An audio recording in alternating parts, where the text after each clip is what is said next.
Eagles and the Giants. Giants fighting for their playoff lives of veterans. Phil Simms, Jim McMahon, and Lawrence Taylor. They know the importance of this game. This was a game for those only with strong hearts. In the first quarter, 3rd and goal from the 8. Simms feels the pressure, steps up, tosses it to Dave Megan. Look at that little Megan run. Giants lead at 7-0. Later in the second quarter, it's 3rd and goal again. Simms off to number 30 and look at that little Megan run. He runs all the way to the end zone of the touchdown. And the Giants lead it 14-3. Biletium, not great numbers, 7 for 23, but he had the Giants up 14-3.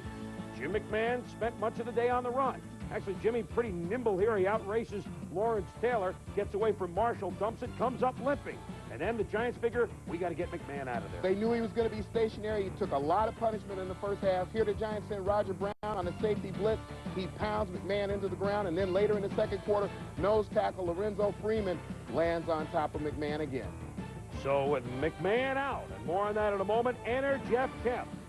Now, Kemp began the year as a Seattle Seahawk, but now he wants to keep the Eagles flying. Look at this. He looked at Randall Cunningham on the sideline and says, hey, Randall, is this how it's done? He runs, takes the hit. Nice scramble on 3rd and 5 for 18 yards. 2nd and goal from the 8. Kemp flushed out of the pocket, throwing it back against the grain. Where's the defense? Touchdown, Calvin Williams, 14-10. Giants up by only 4 at the half. Kemp makes 2 fundamental mistakes here. He rolls. He throws off the wrong foot. He throws back across the grain, across his body into the middle of the football field. Coach says, great play, touchdown.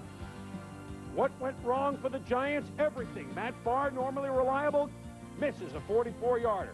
Odessa Turner, a touchdown. No, they say he would not have got the other foot in despite the hit here. 2 plays later, Simms for Ed McCaffrey.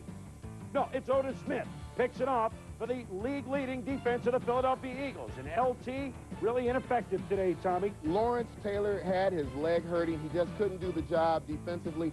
Even when he made contact with runners, as he does right here, he didn't have the leg strength to bring him down.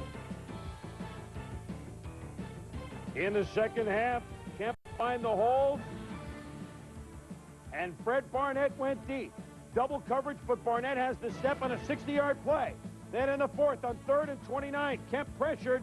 A key pickup to Calvin Williams because it set up who framed Roger Ruzek with a 51-yard field goal. That was a key play by Kemp, and it allowed the long field goal, 16-14 Philadelphia.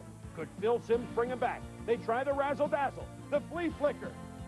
To Mark Ingram. Ingram earlier in the game threw a pass, and the fans gave him a standing O.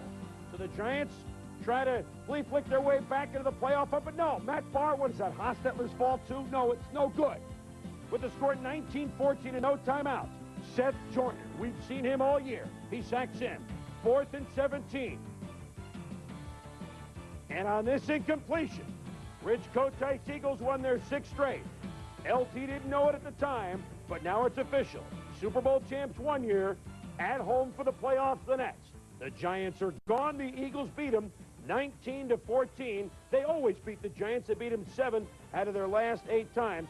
One word first on Jim McMahon. He left the game with bruised ribs and cartilage damage. The Eagle trainers say he will stay in the hospital for further tests, but he's out for the rest of the regular season. Didn't say playoffs yet. He's out for the rest of the regular season, so it now looks as Jeff Kemp, and they hope he can stay healthy because they know what happens when Gable gets in.